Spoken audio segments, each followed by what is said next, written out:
Hi, I'm Ed Marsh. Welcome to this episode of Signals from the OP. Signals is designed to put new ideas and perspectives in front of busy industrial company executives in easily digestible brief video chunks. In this episode, we're going to talk about sales enablement. Now, let's start with a quick definition. Sales enablement is the structured process that helps position salespeople to most effectively engage prospects and close more deals. Now, your first reaction may be, well, that's a blinding flash of the obvious. Of course we do that. We have marketing to generate some leads, salespeople to follow up on them, and sales management to coach and advise. I'm glad you brought that up.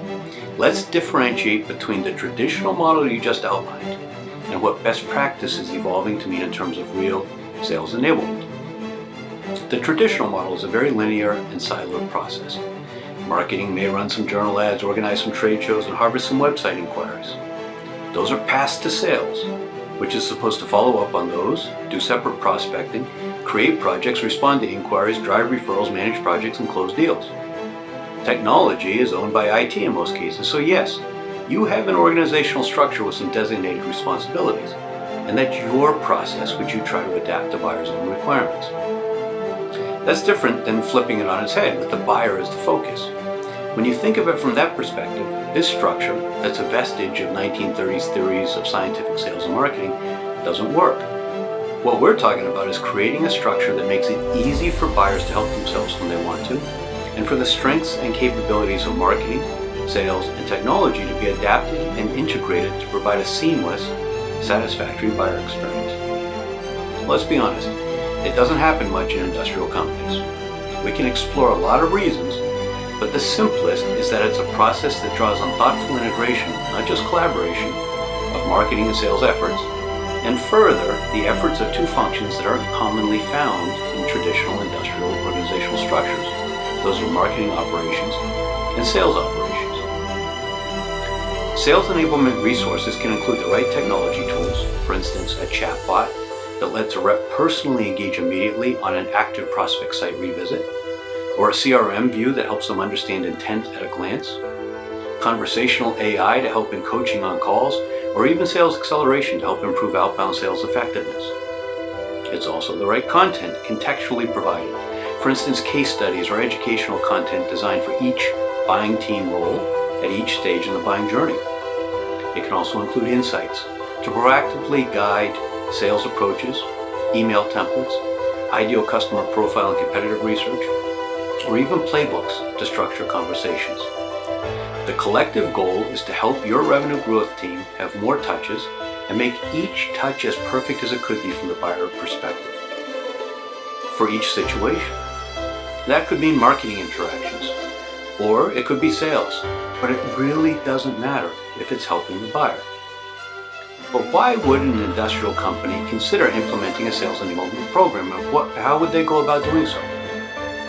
The first answer is the most important. It's critical to improve the prospect and buyer experience. Remember that buyers have a single continuum of interaction with your company. They might see a booth at a trade show, engage your chatbot, download a brochure, talk to a distributor, submit an RFQ on your website. And which of those are in marketing's court and which are in sales? Not only is there a lot of gray space there, but the real answer is it doesn't matter.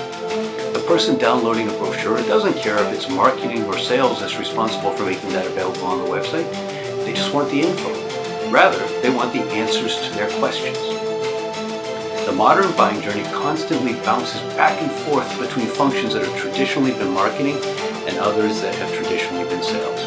And that's our hang-up, and it gets in the way of the buyer. So reason number one to implement sales enablement is to solve for the buyer. It's also important because it improves results and increases efficiency.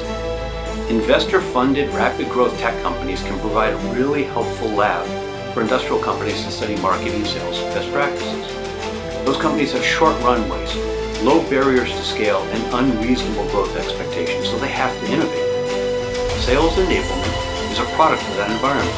And although you might not be under the same growth pressure, it's a wonderful model to help foster the integration of sales and marketing, optimize your efforts, and improve sales outcomes.